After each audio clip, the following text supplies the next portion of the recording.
Chama cha Viziwi cha Tanzania cha VITA kilianza mwaka 1982. Kikapata usajili rasmi mwaka 1984. Waanzilishi wa chama hichi cha CHAVITA ni viziwi waliotoka katika shule ya msingi ya watoto viziwi hapa mkoa wa Tabora. Shule hiyo ndiyo shule mama kwa viziwi kwa nchi ya Tanzania, ambayo ilianzishwa mwaka 1963. Baadaye zilianza kuzaliwa au kuanzishwa shule nyingine. Mheshimiwa mgeni rasmi, kutokana na changamoto za mawasiliano ya viziwi,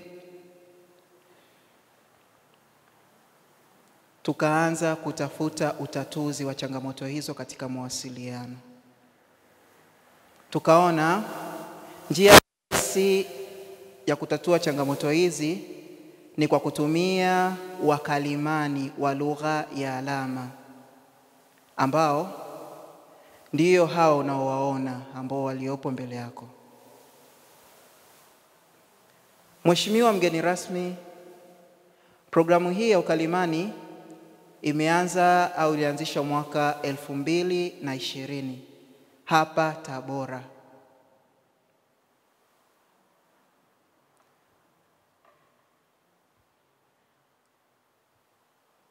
Tulianza na wanachuo 52 ambao walianza mwaka 2020 mpaka mwaka 2022 wakawa mafunzo yao ya miaka miwili. Baadaye waliofuata walianza mwaka 2021 mpaka mwaka 2023 ambao walikuwa ni 68. Mwaka uliofuata pia tulianza na wanafunzi 73 kuanzia mwaka 2022 mpaka 2024, mwaka jana. Awamu hii tunao wakalimani 50. Wakalimani hawa tuliwafundisha au walijifunza kutoka kada mbalimbali. Wapo ambao ni walimu, vile vile wapo ambao ni madaktari, lakini pia wapo ambao ni polisi na wengineo. Lengo kuu au kubwa la programu hii au ya mafunzo haya ya ukalimani ni kutatua changamoto za mawasiliano ndani ya jamii zetu, lakini vile vile kujenga jamii jumuishi kwa wote, kwa sababu mawasiliano ndiyo njia ya msingi ambayo ni kuu ya makubaliano na maelewano katika jamii. Hivyo basi tukaona tuanzishe programu hii. Lengo kubwa ni kushirikiana na serikali. Hatukuona sababu ya kulalamika kwamba kuna vikwazo katika mawasiliano. Tukaona tujaribu kutafuta njia ambayo itatuwezesha kufikia malengo hayo ambayo tulijiwekea. Mafunzo haya ya ukalimani yapo kwa watu wote wanaotaka kushiriki, ikiwa ni pamoja na wewe, kwa sababu tunaona changamoto zilizopo katika jamii zetu. Mimi nakuja ofisini kwenu kila mara, tunawasiliana vipi? Ni lazima tumie mafunzo haya ya lugha ya alama, ndio itakuwa rahisi katika mawasiliano. Mheshimiwa mgeni rasmi, vile vile napenda kukuambia mafunzo haya ya ukalimani ni mafunzo endelevu, yanaendelea, yenye lengo ya kutatua changamoto zilizopo katika jamii. Mfahamu mpango wa mwaka 2050 CHAVITA imelenga kushauri kuhusu sera. Wanataka wakalimani wawepo kila sehemu ambapo viziwi wapo. Kwa hiyo wewe ukipewa cheti ni kielelezo kwamba ni kweli wewe unafahamu lugha ya alama, unafahamu vile vile utamaduni. Kwa hivyo unaweza kuhudumia viziwi huko baadaye kwa upendo. Uvumilivu pia tunapaswa tuwe nao. Sasa tuendelee kwa pamoja sisi, sio kwa wakalimani tu, hapana. Cheti kinaonyesha wewe unaweza kuwasaidia watu wengine pia kwa sababu unafahamu lugha ya alama. Sehemu ambapo wapo viziwi, utajifunza lugha ya alama, sio ukalimani. Lakini vile viziwi unaweza kuwafundisha lugha ya alama. Jamii zinapenda wakalimani wanaoweza vitu viwili kama cheti kinavyoelekeza. Ukienda huko mtaani au kwenye jamii, usikae tu. Lifikirie eneo lako, viziwi wapo wapi? Wadau wanaopenda kujifunza lugha ya alama wapo wapi katika jamii yangu?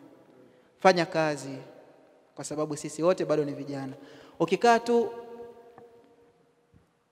haujui wapi watu kutafuta wewe, lakini wewe unapaswa uanze kuwatafuta wao.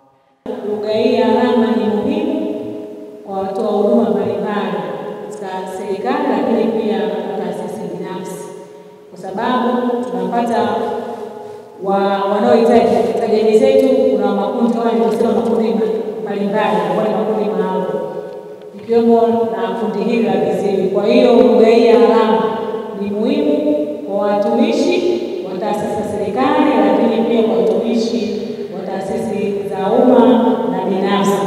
Pale ambapo tunapoona kabisa huyu mtoaji huduma anapoenda kukutana na mtu mwenye mahitaji maalum, inakuwa kwake ni rahisi katika utoaji wa ile huduma.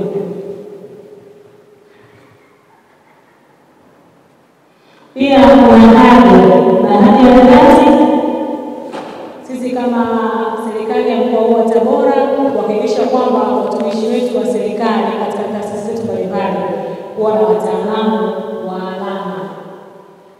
Pia wao wana uwezo wa mtu kujifunza kama nyinyi mlivyojifunza, au kuona kwamba taasisi za serikali kuna umuhimu wa kuajiri kama nyinyi wakalimani katika kutoa zile huduma kwa pamoja au huduma shirikishi.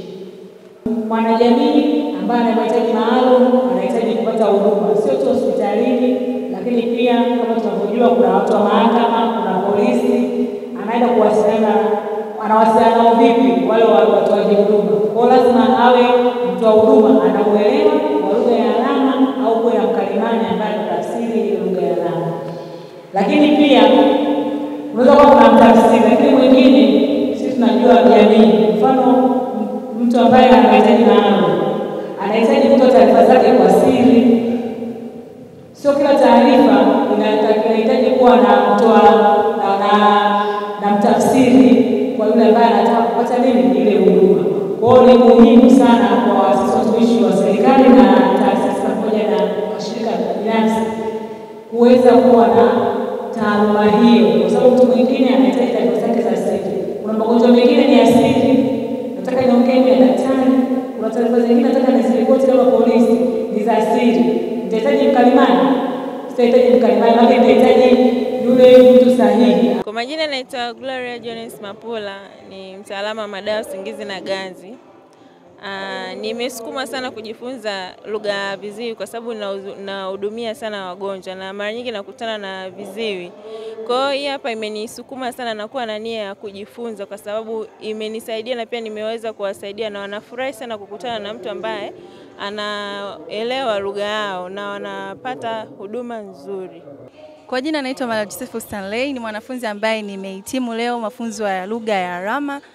Wito wangu kwa serikali ni kuwatumia ambao wakalimani tumehitimu leo, hata wakalimani wengine katika kutoa huduma kwa watu ambao wana changamoto za kusikia.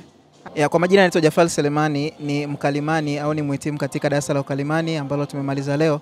Nasisitiza uwepo wa wakalimani katika taasisi mbalimbali ili kutoa huduma stahiki kwa watu wenye changamoto ya usikivu, sana sana naongelea viziwi, waweze kupata huduma kama watu wengine. Hii itawarahisishia katika hospitali, katika vituo